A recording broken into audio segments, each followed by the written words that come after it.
I don't know if these words have any appeal for you. If not today, one day. If not today, one day. If not this day, maybe another day, or another week, another month, another year, another decade, another life maybe, I don't know.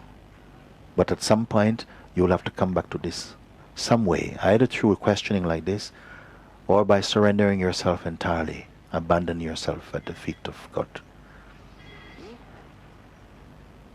But one day you will have to drop yourself.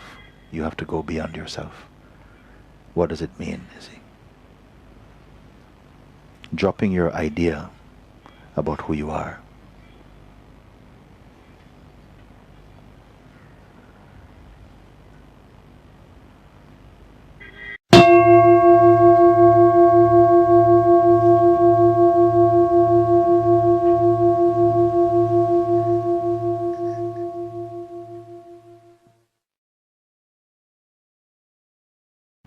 It is important to find out the credibility of I. I feel this is common sense. To find out the credibility of I. Is I within you always constant? Or is it a shapeshifter? Now it's doing this, now it's doing that. Is it one I with lots of different uniforms? Or is it many, many eyes?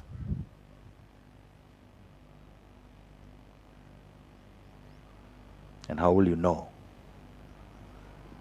Is it one eye changing garment?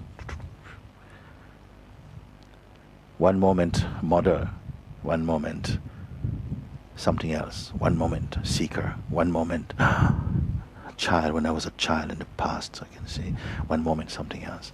Is it one eye dressed in lots of different garments, playing different roles, or is it thousands of eyes? And what will answer this question? Which one of them?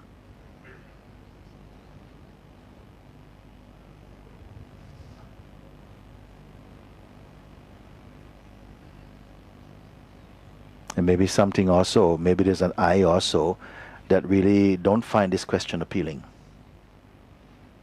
Maybe there's another form I can take. Or I don't agree, that's another one. I agree, is another one.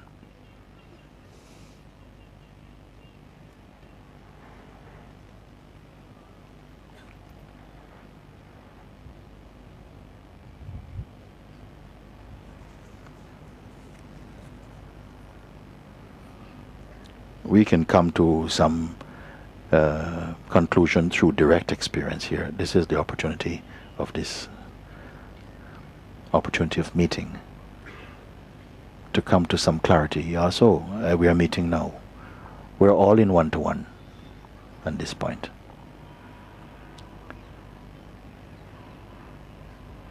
If there were uncountable eyes arising spontaneously according to whatever stimulus there is, an eye arises to respond or to react to that. If such was the case, what would be observing this? Don't be so quick. What would be observing that? Is it not observable? Huh? If there was an I, if there is a feeling that there are hundreds of eyes arising throughout the day, all of them different, what would know this? What would be observing this? First of all, we admit it is observable. That such a thing happens. So it's already a fact, it's observable. By what is it observed? And I don't want the answer so quick. Allow the question some room. The question will be a bit like a mirror. Whose face will be in it? The observer of all these, including the eye, which is the most intimate, the earliest. What is capable even of observing eye?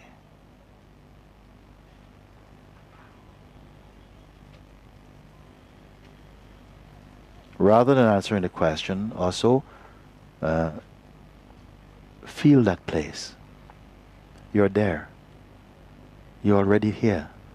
the one who will witness all of these. This conversation will pass, but this will not pass.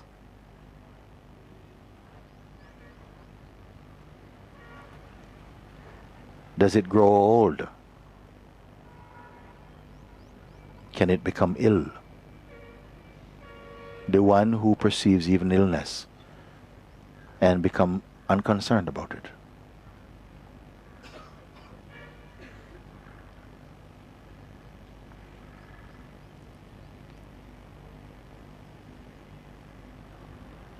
Speaking directly towards this.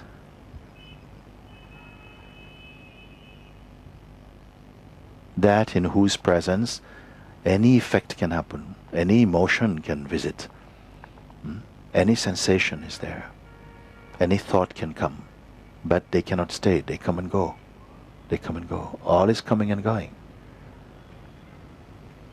Who is the witness? What witness is the comings and goings? But itself is neither coming nor going. What religion is this one?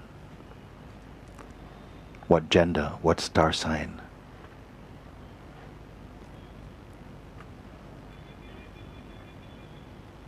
What does it have to do in this life? Answer this question for yourself. That which witnesses time, space, relationship, memory, intellect, ego. That which discerns the difference between one thing and another. That which observes the discriminating power,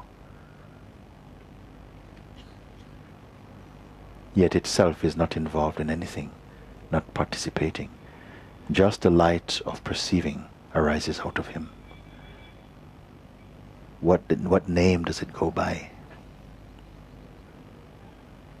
What is its native language?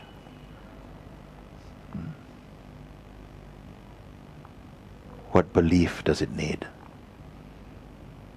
What healing does it need, if any?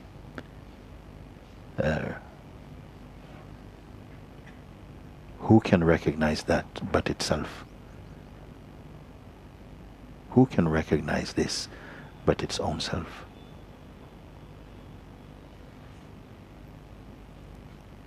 Seeing all forms, all names and all forms, knowing that they are transient, they come and go, is the witness of them. Can this be itself witnessed? That which is the perceiver of all form, perceiver of time, of space, of intention, of identity even, you see. That which perceives even the play of identity and perceives it casually. Who looks upon this universe of names and forms, of time and space and change and movement and perceives them casually? Who can never be intimidated, who does not know another,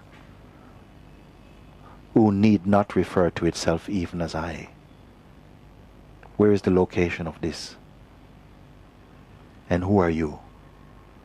Can you be apart from this? Who are you see?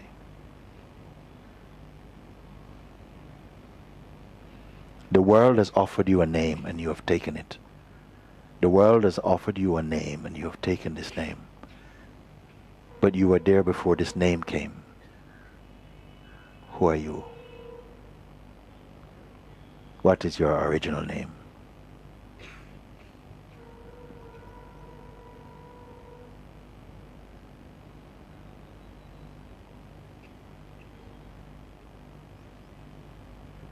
Because of this body, which in effect is like a burning candle,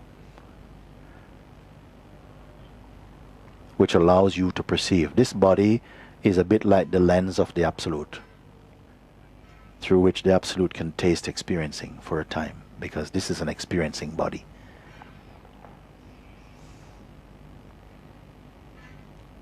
And it imposes certain qualities through the perceiving, you see. You, the Absolute, are tasting this body and what can be tasted through this body, through the senses and mind. But one day you will leave all these things you've tasted. Just in the same way, the food you had last Wednesday at 12 o'clock, can you say something about it? Where is it? Where do you keep the memory of that? In the same way, you are eating the meal of existence.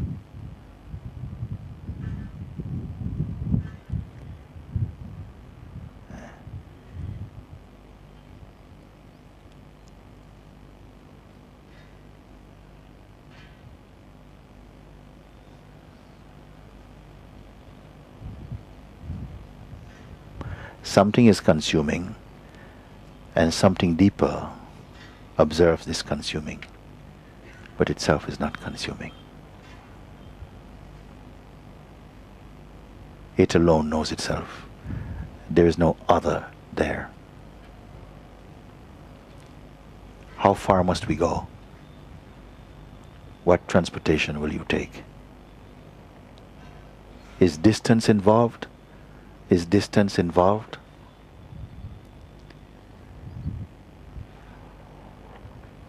If we are talking about a physical universe, physical distance will be involved. Is there such a thing involved here? Distance? Perhaps conceptual distance?